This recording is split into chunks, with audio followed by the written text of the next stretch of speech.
Hi friends, எல்லாருக்குமே வணக்கம். நான் உங்கள் மாஸ் கஜேந்திரன் பேசுகிறேன். தங்கலான் படம் அனைவரும் பார்த்துருப்பீங்க.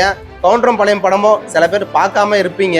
ஏன்னாக்கா அந்த குப்பை படம், அதனால் போய் பார்க்காம நிறைய பேர் சொல்லுவீங்க. நிறைய பேர் நம்ம கூட கமெண்ட்ல தெரிவிச்சாங்க. என்ன தெரிவிச்சாங்கன்னு பார்த்தீங்கன்னாக்கா, தங்கலான் படத்துக்கும் கவுண்டரம் பழைய படத்துக்கும் என்ன வித்தியாசம், ஸோ மறக்காம வீடியோ போடுங்க. எதனால தங்கலான் படம் மிகப்பெரிய வெற்றி படமா மாறிச்சு, கவுண்டரம் பழையம் படம் எதனால குப்பை படமா மாறிச்சு, எதனாலன்றதை மறக்காம சொல்லுங்க. ஸோ மாரி செல்வராஜா இருக்கட்டும், வெற்றிமாறனா இருக்கட்டும், பா ரஞ்சிதா இருக்கட்டும், இவங்க படங்களை எல்லாமே பழைய சமுதாயத்து மக்கள் மட்டும்தான் போய் பார்க்குறாங்கனாக்கா கண்டிப்பா இல்லை. எல்லா சமுதாய மக்களும் போய் பார்த்து தான் அந்த படம் மிகப்பெரிய வெற்றி படமா மாறுது. இப்போ 10 வருஷத்துக்கு முன்னாடி நான் மிகப்பெரிய பணக்காரனா இருந்தேன், இப்போ ஏழை ஆயிட்டேன். இப்போ ஏழையா இருக்கேன், நாளைக்கு எப்போ பணக்காரனா மாறுவன்றது தெரியாது. சில தற்கூரி நாயங்க இருக்காங்க, நான் எல்லாரையும் சொல்ல வரல, நான் ஆண்ட பரம்பரைன்னு சில தற்கூரி மாரி சொல்றானுங்களே, அவங்கள மட்டும் சொல்றேன். அவங்க சமுதாயத்துல ஒருத்தவங்க பிறந்துட்டானா அவன் சாவர வரைக்கும் இல்லை, அவன் எத்தனை தலைமுறை எடுத்தாலும் அவங்க பார்த்தீங்கன்னா ஆண்ட பரம்பரை தான் இருப்பாங்களாம். இது என்ன மாரி முட்டாள்தனமான கேவலமான ஒரு ஜெம்முன்னு நம்ம பார்த்தீங்கன்னாக்கா தெரிஞ்சுக்கணும் அப்படின்னு பார்த்தீங்கன்னாக்கா சொல்லியிருந்தாங்க. அதனாலே நம்ம வீடியோ அதை பற்றி தொடர்ச்சியாக நம்ம பேச போகிறோம். தயவுசெய்து வீடியோ லாஸ்ட் வரைக்கும் பாருங்க. வாங்க வீடியோக்குள்ளே போகலாம்.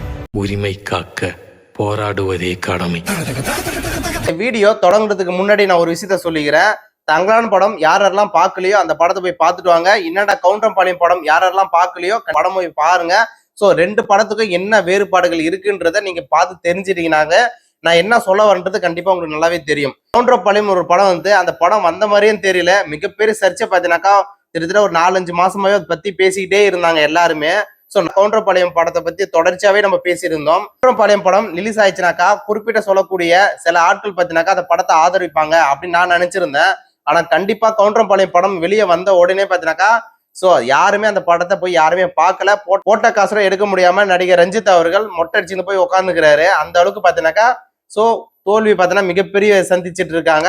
ஸோ கவுண்டரம் பழையம் படம் அதே ஆப்போசிட்ல ரஞ்சித் அவர்களை ஜாதி படம் அவர் தான் எடுக்கிறாரு.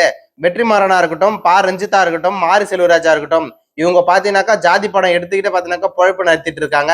அப்படின்னு பாத்தீங்கன்னாக்கா தவறாக பாத்தீங்கன்னா சித்தரிக்கிறாங்க. அவங்க 3 பேருமே அவங்க கடந்து வந்த ஒரு பாதையை வெளிச்சம் போட்டு மக்கள்கிட்ட காமிக்கிறாங்க. அது மக்கள் மிகப்பெரிய ஆதரவு கொடுத்து பாத்தீங்கன்னாக்கா மிகப்பெரிய வெற்றி படமாக மாத்துறாங்க. ஓகேங்களா? ஏன் மோகன்ஜி எடுக்கக்கூடிய படமா இருக்கட்டும், இப்ப ஒரு கவுண்டர் படம் ஒரு படம் இல்ல, ஏன் அதெல்லாம் மக்கள் ஆதரிக்கல, ஏன் அந்த படம் மிகப்பெரிய வெற்றி படமா மாறல அப்படின்னு நினைச்சேனாக்கா, ஏன்னா இவங்க எல்லாமே பொண்ணுடைய கான்செப்ட் வச்சுதான் எடுத்திருந்தாங்க. அதுல ஒரு சமத்துவம் கிடையாது, யாரும் ஒண்ணுன்னு சொல்ல மாட்டாங்க. மோகன்ஜி படமா இருக்கட்டும், கவுண்டர் பழைய படமா இருக்கட்டும், அவங்க என்ன ஒரு கான்செப்ட் வச்சிருப்பானாக்கா, சோ நான் பணக்காரன் ஜாதி, எனக்கு ஆப்போசிட்ல இருக்கவன் பாத்தினாக்கா ரொம்ப ஏழை ஜாதியா இருப்பான், அவன் என் பொண்ணு பாத்தினா கல்யாணம் பண்ணி போவான், நான் சும்மா இருக்கணுமா, அவன் பாத்தினா பிச்சைக்காரனா இருப்பான் அப்படின்னு ஒரு கேரக்டராக வச்சிருப்பாங்க. அவங்க படங்கள் எல்லாமே அப்படிதான் இருக்கும்.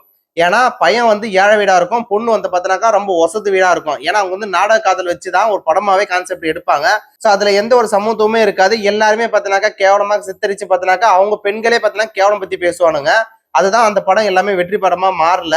கமெண்ட்ல நிறைய பேர் சொல்லியிருந்தாங்க, தங்கலான படம் வெளியாயிடுச்சு, பப்ளிக் ரிவ்யூ பாத்தீங்கன்னா நாங்க எடுக்க போயிருந்தோம். எடுக்க போனதுல நிறைய பேர் என்ன சொன்னாங்கன்னாக்கா, சோ பா ரஞ்சித் படம் எடுக்கக்கூடிய காட்சிகள் எப்படி இருக்கு, எப்படி எல்லாம் சூப்பரா எடுத்து வச்சிருக்காரு, இவனுங்க தான் எடுத்து வச்சிட்டு இருக்கானுங்களே, பொண்ணுங்களை வச்சே பாத்தீங்கன்னாக்கா படம் எடுத்துட்டு இருக்கானுங்க, பொண்ணுங்களை வச்சு பாத்தீங்கன்னாக்கா பணம் சம்பாதிச்சுட்டு இருக்கானுங்க, இவனுங்க எல்லாம் தற்கூரி படம் எடுத்துட்டு இருக்கானுங்க. இப்ப ரஞ்சித் அவர்களையும் வெற்றிமாறங்களையும் மாரி செல்வராஜும் பார்த்து கடுத்துக்குங்க அப்படின்னு பாத்தீங்கன்னாக்கா படம் பார்க்க வந்த அனைவருமே பாத்தீங்கன்னாக்கா கார் துப்பிட்டு போறாங்க அவங்க மூஞ்சி மேலேயே. யாருக்கோசம் இந்த படங்கள் எடுக்கப்பட்டதுன்னு அவனுக்கு நல்லாவே தெரியும். அவங்க பாத்தீங்கன்னா மக்களுக்கான ஒரு படமா தான் எடுக்கிறாங்க. இத மாதிரி ஒரு சமுதாயம் பாத்தீங்கன்னாக்கா ஒடுக்கப்பட்டிருக்காங்க. அந்த சமுதாயம் பாத்தீங்கன்னாக்கா என்ன மாதிரி கஷ்டம் எல்லாம் பட்டிருக்காங்க, அது வெளிச்சம் போட்டு பாத்தீங்கன்னாக்கா படம் மூலியமா காமிச்சுன்னு இருக்கிறாங்க.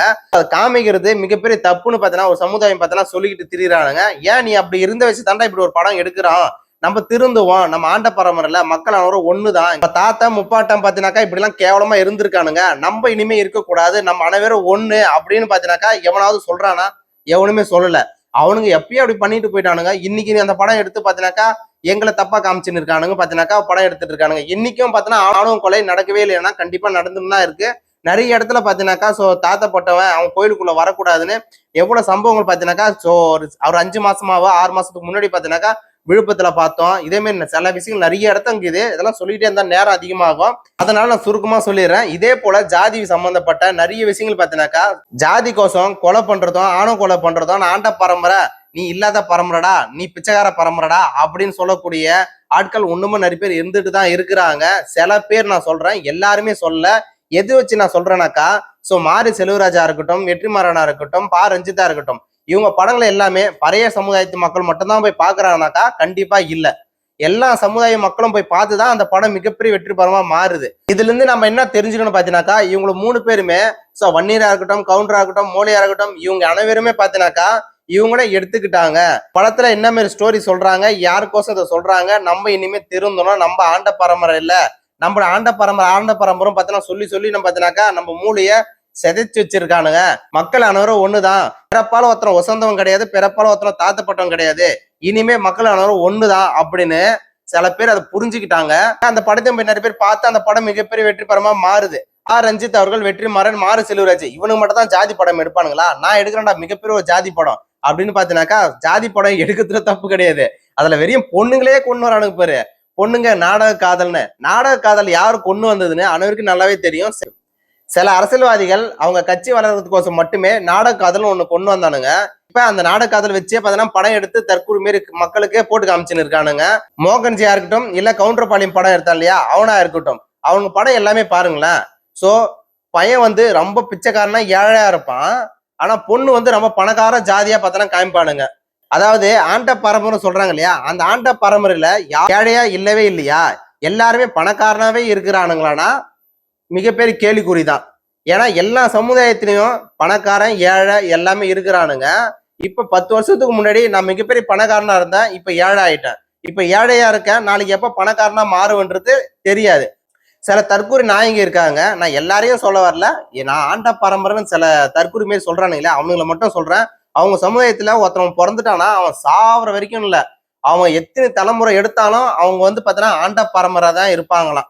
இது என்ன மாதிரி முட்டாள்தனமான கேவலமான ஒரு ஜம்முன்னு நம்ம பாத்தீங்கன்னாக்கா தெரிஞ்சுக்கணும். சம்பந்தமே இல்லாம படம் 2 படமே ரிலீஸ் ஆயிடுச்சு. ரிலீஸ் ஆனதுக்கு அப்புறம் ஏன்டா இதை பத்தி நம்ம பேசுறோம்னு பாத்தீங்கன்னாக்கா, கமாண்ட்ல நம்ம குளிமா சொல்லிட்டு இருக்காங்க, தங்கலான படத்துக்கும் கவுண்டரம்பாளையம் படத்துக்கும் என்ன வித்தியாசம், என்ன வித்தியாசத்துல இந்த படம் மிகப்பெரிய வெற்றி மரமா மாறிச்சு, ஏன் கவுண்டரம்பாளையம் படம் மிகப்பெரிய கேவலமா குப்பை படம் மாதிரி மாறிச்சு, என்ன காரணம்ன்றத மறக்காம வீடியோல சொல்லுங்க அப்படின்னு பார்த்தீங்கன்னா சொல்லியிருந்தாங்க.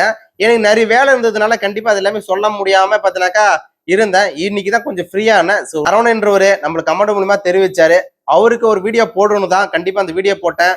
நன்றி. உங்களின் ஒருவனாக பேசிக்கின்றான் என்றும் உங்களோட இணைந்திருக்க சேனல் மறக்காம சப்போர்ட் ஆதரவு கொடுங்க, அனைவருக்கும் ஷேர் பண்ணுங்க. நன்றி. உரிமை காக்க போராடுவதே கடமை.